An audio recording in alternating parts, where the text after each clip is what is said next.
کورد هێزی پێشمەرگە و شیعەش حەشدی شەعبی هەیە. پێکاتەی سوننە تەنها پێکاتەی بێهێزی چەکدارە لە عێراقدا کە بە بڕوای چاودێران سوننەکانیش دەیانەوێت لە ڕێگەی دروستکردنی حەشدی نیشتیمانی و بەشداریکردن لە شەڕی مووسڵ ببنە خاوەنی هێز. داعش هەرچەندە لەسەر پێکاتەی سوننە هەژمار دەکرێت، بەڵام نەک خزمەتی بەم پێکاتەیە نەکردووە، بەڵکو بووەتە هۆکارێک بۆ دەربەدەربوونی سوننەکان و وێرانەبوونی ناوچەکانیان و کراوەتە پاسا و بۆ سەرکوتکردنیشان. ئەو جیهاتە کە ئەو ئەترافەکە گەرەکیانە عێراق تەقسیم ببێ، طبعا ڕایان ئەوەیە کە هەر نەتەوە یەک جەیشی ئەبێ اینجا کە جێش بوو یان تەقسیمە، بەس ئەوانە ئەو کەسانە کە گەرەکیانە عێراق تەقسیم بکەن. بەس ڕای ئێمە چییە؟ ڕای ئێمە مهمە عێراقیەکان. ئێستا کە حەشدی شەعبی بە فتوای ئایەت الله العوظما سەیدستانی دروست بوو و ئەگەر ئەم حەشدی شەعبیە نەبوایە ئێستا بەغا و جنوبش بەدەست داعش بوو. اینجا ئەو حەشدە کە تەشکیل بوو بە فتوای مەرجعیە، ئێستا لە ١٩٠ شەر خۆیانەکەن، لە ١٦ ئەو زەویانە کە احتیلال بوو بە دەست داعش پاکیان کرد خۆیان کردووە. بەس مەرجعیە چی وتی ئەم هێزە تەشکیلە بێ استینادەن لەسەر فتوای من، بەس ئەبێ ژێر دەسەڵاتی قائد العام للقوات المسلحة.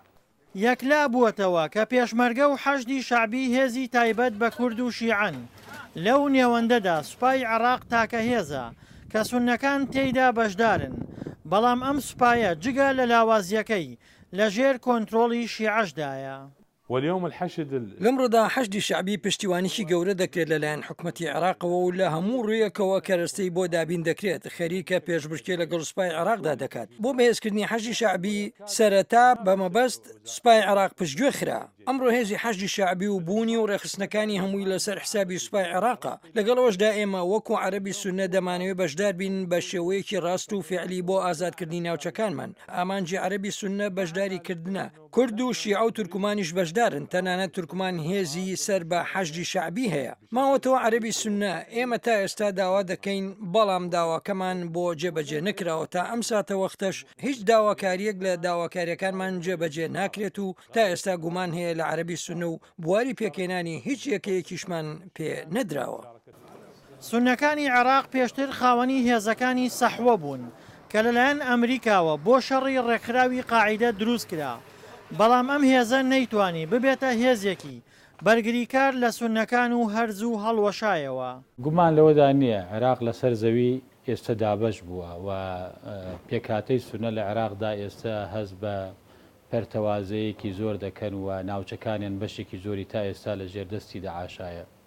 ئەوەی کە مانای پێکەوە ژیان و هاوڵاتی بوونە لە عێراق بوونی نەماوە لە قۆناغی ئێستا، بۆیە بێگومان سوننەکانیش بیر لەوە ئەکەنەوە کە بوو بنە خاوەنی قوارەیە کە سربەخۆیی ئیداری و سیاسی خۆیان بپارێزن. بۆیە لە هەموو حاڵەتەکاندا داعاش لە عێراق بە یەکجاری تێ بشکێ یا بمێنێ، سوننەکان بەم ڕەوشەی ئێستا ناتوانن بەردەوامن. بۆیە گومان لەوەدا نییە چارەسەری کۆتایی بۆ بارودۆخی عێراق دابەشبوونی عێراقە لەسەر بنەمای نەتەوەیی و تایفی بۆ سێ هەرێم، جا لە ئایندەی نزیکە یا لە ئایندەی دوور، بەڵام بە شێوەیەکی گشتی عێراق سەقامگیری بەخۆوە نابینێ چونکە بناماکانی پێکەوە ژیان نەماوە.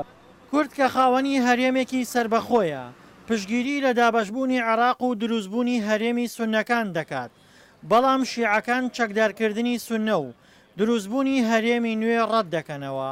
قەیچیەکە ئەو مەناطقە کە زۆربەی لە براسونەکانە با ببێ، بەس بیشەرت ژێر دەسەڵاتی قائد العام للقوات المسلحة ئەبێ، نەئەبێ میلیشیات ئەوە بە ئەمری شێخ فلان ئیشەکات، ئەوە بە ئەمری ئەو دەولەتە خەلیجی ئیش بکات، ئەوە بە ئەمری ئەو کەسانە بکات. لە ڕووی دەستوریشۆ هەر ڕێگە دراوە لەوەی کە هەر سێ پارێزگا کە بیانەوێ هەرێمێکی سربەخۆ بۆ خۆیان دروست بکەن لە چوارچەوەی دەستورا دەرفەتیان پێدراوە و بەو پێی هەرێمی کوردستان هەرێمێکی فیدراڵیە. چەند هەرێمی فیدراڵی لە عێراقدا دروست بێ پشتیوانێکی باشترە بۆ هەرێمی کوردستان و عێراق دەبێتە وڵاتێکی ئیتیحادی بەرەو ناوەندێتی ناڕاتەوە. ئێستا یەکێک لە کێشەکانی عێراق ئەوەیە کە هێزێک لە عێراقا دەیەوێت دەسڵاتێکی مرکزی فەرزکا لەسەر ئەوانی تر بە شێوە فیدراڵی بەڵام لە بنەمادا بە شێوازێکی مرکزی دەیانەوێت حکومی عێراق بکەن.